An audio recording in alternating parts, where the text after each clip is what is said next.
speak, it was as surprising as if a dog had suddenly got into its hind quarters and spoken like a human being. "Fool!" squeaked the witch. "Ignoramuses, cowards, lazybones! Where is my jewel, you numbskulls?" As you can see, he pushed out and polishing his hook, my mother is a little annoyed.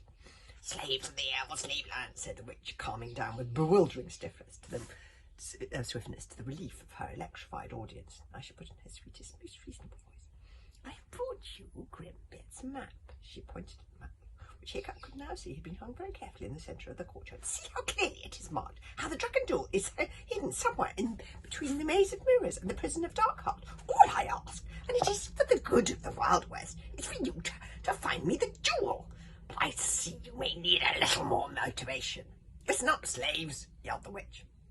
"Anybody who finds me the dragon jewel, or indeed that little outcast," Hiccup giving a guilty jump in its seat to hear himself personally mentioned, but luckily everyone was concentrating so firmly on the witch that they did not notice. "Whoever is the jewel finder gets the most precious prize of all. The prize," crooned the witch, "is freedom." The crowds leaned forward eagerly as if her words were water and they could drink them in. "Freedom," they crooned after her longingly. "Freedom." "Just close your eyes," smiled that infernal witch, "and imagine what freedom means to you." Close your eyes and imagine what freedom means to you. Such simple words.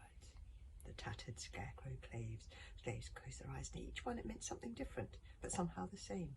A clear blue sky, flying on the back of a dragon, out in a ship on the restless wave, a small house in a quiet village on a small island, with the smoke rising lazily from the chimney. Home. Somewhere far away from these chains, these desperate sands, these dark prison walls. "What about the slave mark?" cried out a slave, forgetting his place. "It can be burned off," said the witch craftily. "It's a slightly painful operation, but a small price to pay for freedom." "You're lying, aren't you, mother?" whispered Alvin the treacherous. "Of course I'm lying," the witch whispered back sweetly. "The slave mark can never be removed. Once a slave, always a slave." She turned back to the crowds of slaves. "At the seeking tomorrow you shall bring me the jewel. I know you shall." And she bounded off the table and out of the room. Oh, that witch. She and her son were not nice people. Not nice people at all.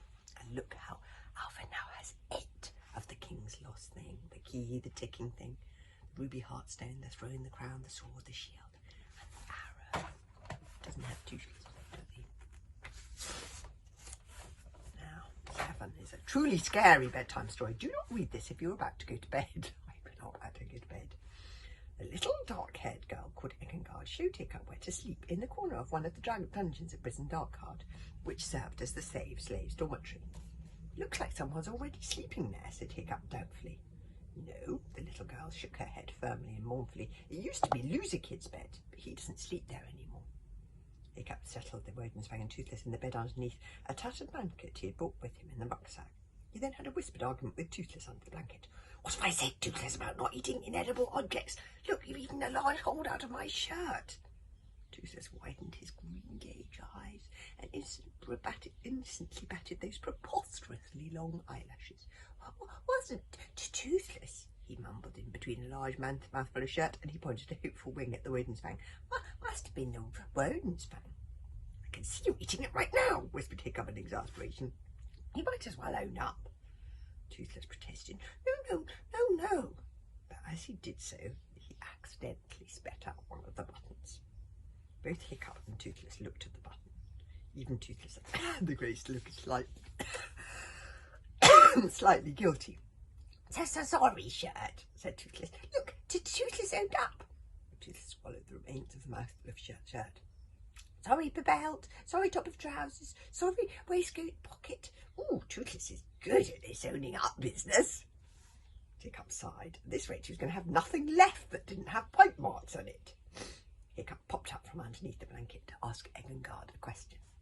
"Where does Loser Kid sleep now, then?" asked Hiccup. Egengard frowned. She didn't answer the question. She just counted on her fingers the previous occupants of the bed Hiccup was about sleeping. And before Loser Kid, it was Goggle-Eyed Gerties, and before that it was a funny-looking kid with the big ears, and then there was Bobble Hands. That's his candle you're holding onto there. Hiccup took his hands off the candle as if it was poison. And Little Arms the Brave, and What happened to all these people? asked Hiccup in horror. Egengard did not answer. Are you quite sure that there was never a boy called Fishleg sleeping in this bed? Asked Hiccup. Egengard looked startled. Was Fishlegs a tall, skinny boy with curly hair, smashed glasses, and a face like a haddock and wanted to be a bard just like me? Yes, said Hiccup eagerly, that's Fishlegs. No, said Egengard, I don't think I've ever seen anybody like that round here. But if I had, she added wistfully, I think I would have liked him. Egengard, you just described him, said Hiccup in exasperation. You must have met him. Please, you have to tell me. He's my very, very great friend. What happened to him? Where is he? Anxiously, Egengard shook her head. Shh, I can't tell you. I'm not allowed to tell you about the lost. It's bad for morale. She looked over her shoulder at the dungeon filled with whispering that was dying away as people settled down for the night.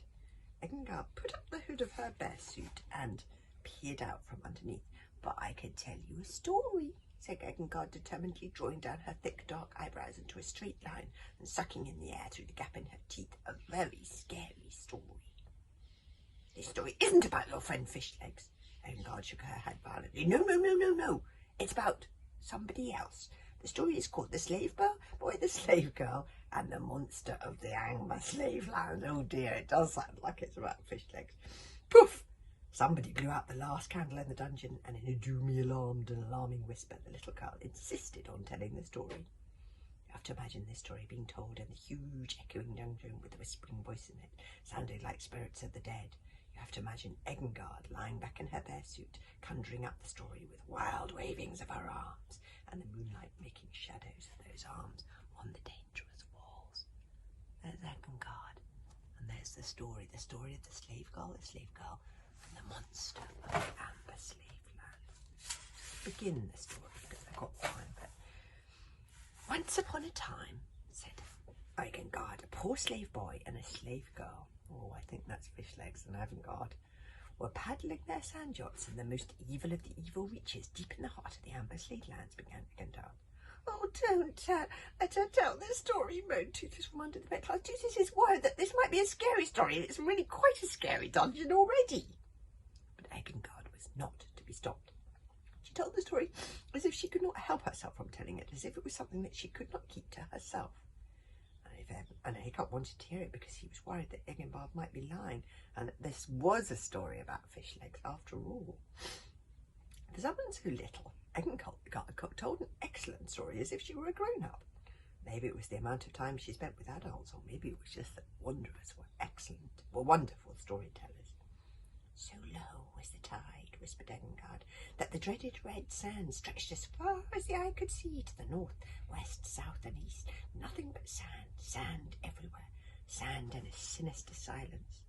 No bird called over those dreadful red sands, no seagull screeched, for something terrible lurked beneath, something truly awful, and the birds knew to stay away. The slave boy and the slave girl paddled their sand yachts out onto the eastern sand, looking around with wild eyes, paddling as if witches were after them, although not a human soul could be seen in any direction. They kept looking to left and right, and every now and then they stopped, reached down with their curious long nets, and bent to pick up a piece of amber lying on the beach. These pieces of amber, revealed by the low tide, were amber jewels of astonishing richness and variety, some the colour of honey and the lightness of air, others milky drops of yellow-green, others red as coral, warm to the touch, and flecked with insects' wings. The Amber Slave Lands are the best amber hunting grounds in the whole of the Viking world, and many a slave has died there in the quest to find the dragon amber jewel that will be fit for a warrior Viking princess or the sword hilt of a king. Low tide was best for finding amber, and lowest tide the best of all, but it was also the most dangerous. On they paddled wildly, on and further out. There she is conjuring up her story. The willow baskets on their backs nearly full now. The red sand made a sludgy swishing sound at the time as the rims of the yacht splashed through it, on, but there was no turning back, and suddenly they stopped, both at exactly the same time, as sharply as if they'd been hit by arrows.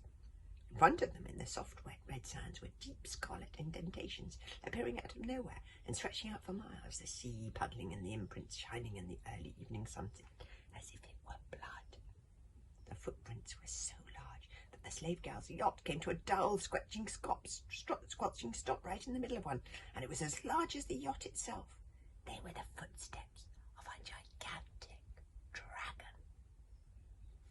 Toothless let out an unhappy whine. The slave boy and the slave girl felt their hearts almost die within them. All their luck had really vanished now. They knew that they were doomed. They looked at each other, and then they both hid their heads in their hands, curled up in the yachts, and the slave boy pretended he was back home in his village, and the slave girl would have pretended she was back home if she'd known where home was.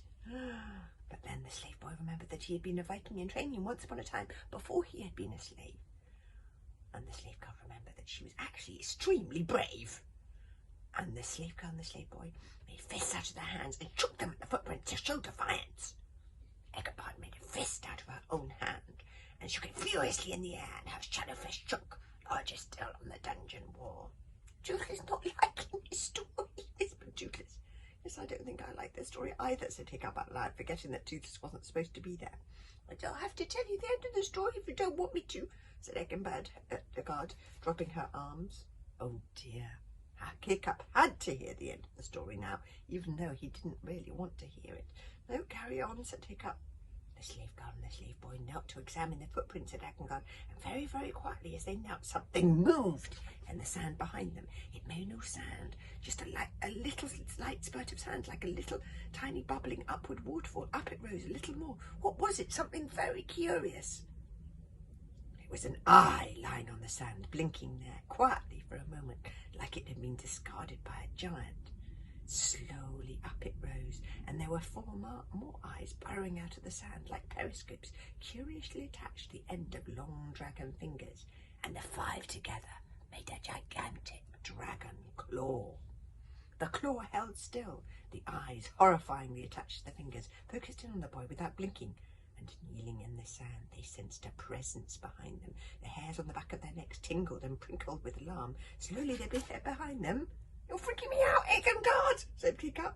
She's freaking me out too, said the windspank peering out from under the covers. And Toothless, said Toothless, whose wings were over his ears. Can't you make her stop? Bite her or something. Manners, said the windspank.